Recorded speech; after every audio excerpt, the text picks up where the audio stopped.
Bonjour à chacun, comme vous voyez, pour ma part, je suis un peu dans les cartons, voilà, et je voudrais aborder avec vous comment envisager cette rentrée, cette nouvelle rentrée, de façon la plus agréable et la plus motivante possible. Parmi nous, il y en a qui abordent la rentrée avec enthousiasme, il y en a qui abordent la rentrée peut-être avec nonchalance, peut-être même que certains abordent la rentrée avec stress et avec anxiété. On dit souvent que chaque année, il faut mettre 10% de nouveautés, à peu près 10% de nouveautés, entre 10 et 20, ça dépend bien sûr des caractères et des tempéraments de chacun. Pourquoi 10% de nouveautés? C'est une façon de solliciter notre motivation et d'avoir envie d'aller de l'avant parce qu'il y a quelque chose de neuf.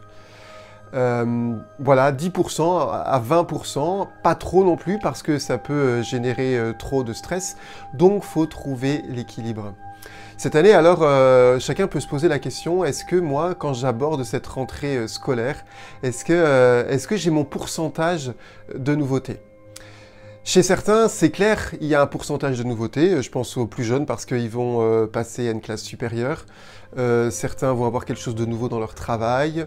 Et puis d'autres pas. D'abord, la première chose à vérifier, c'est s'il y a objectivement quelque chose de neuf dans cette nouvelle année pour moi. Je dois vérifier si ce quelque chose de neuf est motivant, enthousiasmant pour moi. Est-ce que je le subis ou est-ce que je vais m'y engager avec enthousiasme parce que j'ai le sentiment d'apprendre et de pouvoir m'épanouir et développer quelque chose en moi ou dans mes capacités ou dans mes qualités personnelles ou professionnelles. Donc vérifier que si objectivement il y a du neuf, effectivement j'y adhère et ça me motive. Et puis si jamais ce n'est pas le cas, il y a du neuf, mais j'ai du mal à y adhérer et même ça me stresse. Alors c'est l'occasion de chercher comment est-ce que je peux intérieurement mettre quelque chose de neuf dans ce qui m'est imposé. Trouver une voie, je dirais une voie royale, pour faire en sorte que moi j'y trouve un avantage et que je puisse développer quelque chose qui sera à mon avantage et à l'avantage de mon développement.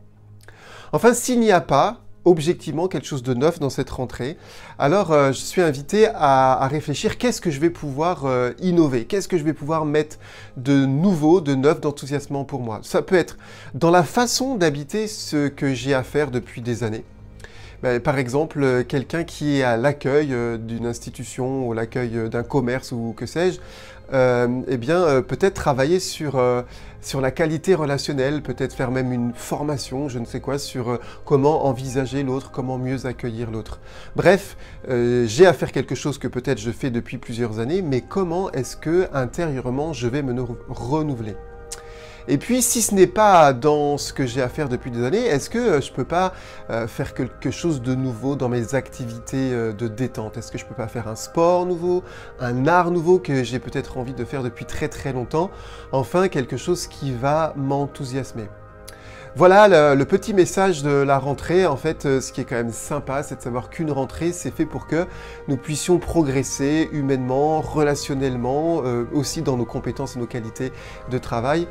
Donc, mettons ce petit 10% de neuf et surtout, rendons cette rentrée enthousiasmante.